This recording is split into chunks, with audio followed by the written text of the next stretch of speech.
Oui, bonjour et bienvenue. En référence au site missionnaire de la Divine Volonté, je vous présente un extrait de l'Évangile en correspondance à un extrait du volume La Reine dans le royaume de la Divine Volonté. De l'Évangile de Jean. Il les aima jusqu'au bout.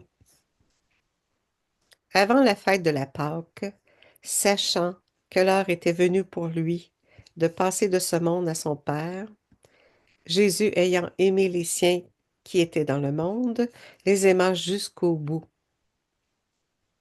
Au cours du repas, alors que le diable a déjà mis dans le cœur de Judas, fils de Simon l'Iscariote, l'intention de le livrer, Jésus, sachant que le Père a tout remis entre ses mains, qu'il est sorti de Dieu et qu'il s'en va vers Dieu, se lève de table, dépose son vêtement et prend un linge qui se noue à la ceinture.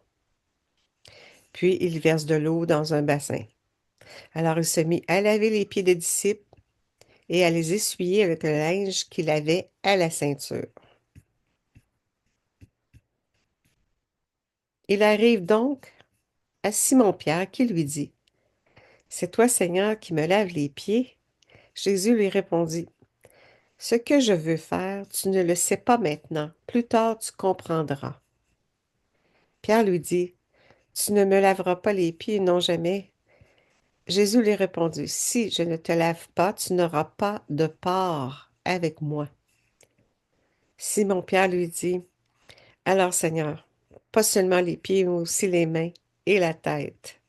Jésus lui dit, quand on vient de prendre un bain, on n'a pas besoin de se laver, sinon les pieds, on est pur tout entier. Vous-même, vous êtes purs, mais non pas tous.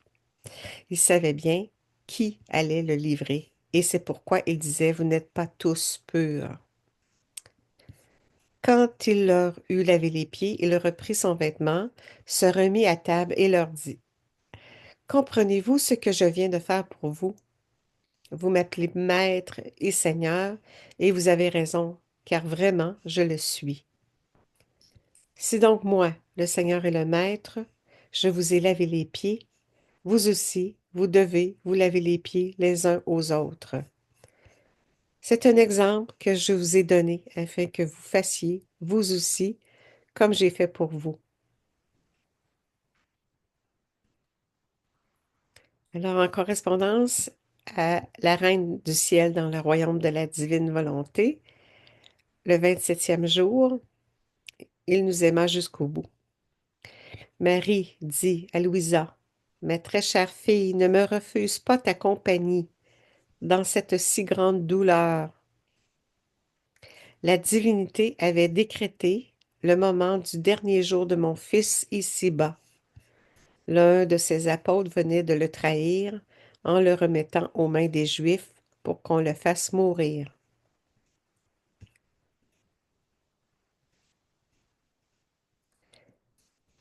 Dans un excès d'amour et ne voulant pas quitter ses enfants, mon cher fils venait d'instituer le sacrement de l'Eucharistie afin que quiconque le désirera puisse le posséder. Ma chère fille, mon fils était donc sur le point de s'envoler vers sa patrie céleste, dit Marie. Elle poursuit, la divine volonté me l'avait donné, c'est en elle que je l'avais reçu, et c'est en elle que j'allais le laisser partir. Mon cœur était en pièces. Marie poursuit, des mers de douleur m'inondaient. Je sentais ma vie me quitter à cause de ces atroces souffrances, mais je ne pouvais rien refuser à la divine volonté. J'étais prête à le sacrifier de mes propres mains si elle me le demandait.